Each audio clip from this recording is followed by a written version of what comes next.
आज मी तुम्हाला मसूर डाळीची खिचडी कशी करायची ती दाखवणार आहे। मसूर डाळीची खिचडी करण्यासाठी मी इथे 1 वाटी मसूर डाळ घेतलेली आहे। 1 वाटी तांदूळ घेतलाय। हा इंद्रायणी तांदूळ आहे, तुम्ही बासमती तांदूळ किंवा आंबे मोहर कुठलाही तांदूळ वापरू शकता। 1 कांदा उभे काप देऊन चिरून घेतलाय। 1 टोमॅटो उभे काप देऊन चिरून घेतलेला आहे।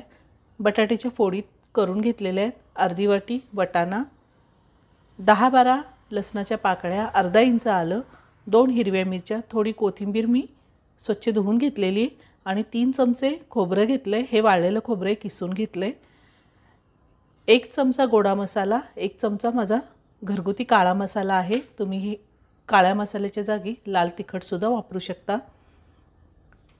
अर्धा चमचा मोहरी, अर्धा चमचा जिरे, अर्धा चमचा हळद, 2 चमचे साजूक तूप, चवीनुसार मीठ लागणार आहे आणि आपल्याला 1 चमचा तेल सुद्धा वापरायचं आहे। सगळ्यात आधी आपल्याला लसूण, आलं, हिरवी मिरची, कोथिंबीर आणि खोबरं ह्याचं वाटण तयार करून घ्यायचं आहे। आपण कोथिंबीर, खोबरं, लसूण आणि आलं हे सगळं वाटून घ्यायचं आहे। हिरवी मिरची आणि तिखटाचं प्रमाण तुम्ही तुमच्या आवडीनुसार कमी किंवा जास्त घेऊ शकता।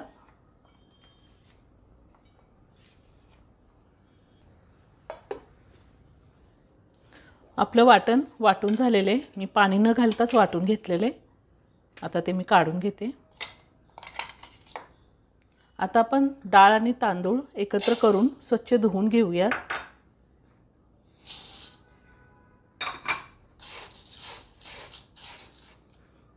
मी 2 ते 3 पाण्याने डाळ तांदूळ स्वच्छ धुवून घेणार आहे। मी डाळ आणि तांदूळ स्वच्छ धुवून घेतलेले।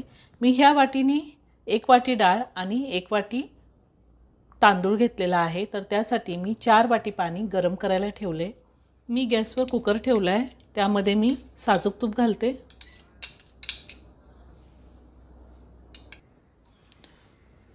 दोन चमचे तूप घातलेले आणि 1 चमचाभर मी तेल घालते। तुम्ही खिचडी नुसत्या तेलातही करू शकता किंवा तुपातही करू शकता। तेल तूप गरम झाले, त्यामध्ये मोहरी आणि जिरे घालते। आता आपण कांदा घालूया।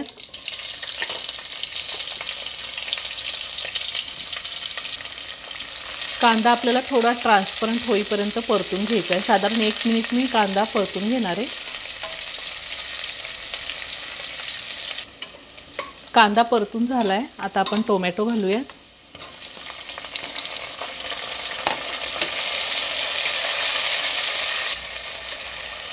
आता आपल्याला त्यामध्ये वाटाणा घालायचा आहे। वाटाणा किंवा बटाटा तुम्हाला जर नसेल घालायचा खिचडीमध्ये, नाही घातला तरीही चालेल।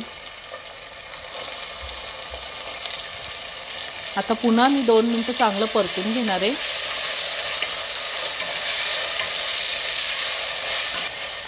वाटाणा बटाटा मी 2 मिनिट व्यवस्थित परतून घेतले। आता आपल्याला आलं, लसूण, खोबरं, कोथिंबीर आणि हिरव्या मिरचीचं वाटण घालायचे आणि त्यातच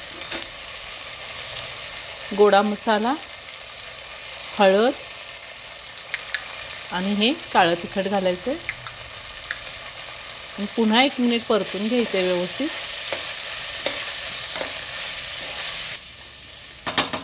धुवून घेतलेले डाळ तांदूळ घालूया। आता हे सगळं व्यवस्थित मिक्स करून घेऊया। 1-2 मिनिटं तांदूळ चांगला तेलावरती परतून घ्यायचा आहे।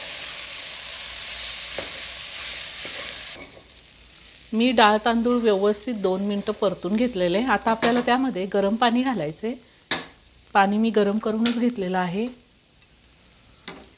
1 वाटी तांदूळ आणि 1 वाटी डाळीसाठी मी 4 वाट्या पाणी गरम करून घेतले।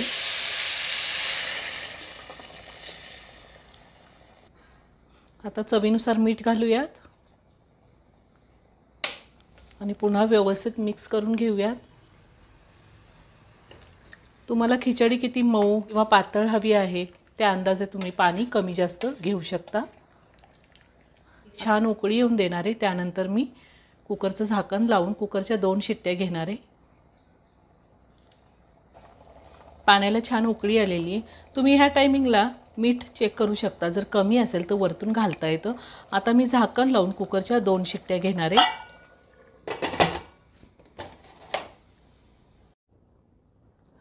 कुकरच्या 2 शिट्ट्या झाल्यात आणि कुकरचं प्रेशरही पूर्ण निघून गेलेलं आहे. आता आपण झाकण काढूयात. मी वरतून थोडं किसलेलं खोबरं आणि कोथिंबीर घालते. थोडी कोथिंबीर घालूयात. आता मी खिचडी एका प्लेटमध्ये काढून घेते. खूप छान मऊ झाली आहे. तयार झाली गरमागरम मसूर डाळीची खिचडी. खूप छान होते. एकदा नक्की करून पहा. व्हिडिओ जर आवडला तर व्हिडिओला लाईक आणि शेअर करायला विसरू नका. रेसिपी आवडली असेल तर कमेंट करून नक्की कळवा. पुन्हा भेटूया अशाच एका छानशा साध्या आणि सोप्या रेसिपीबरोबर. धन्यवाद.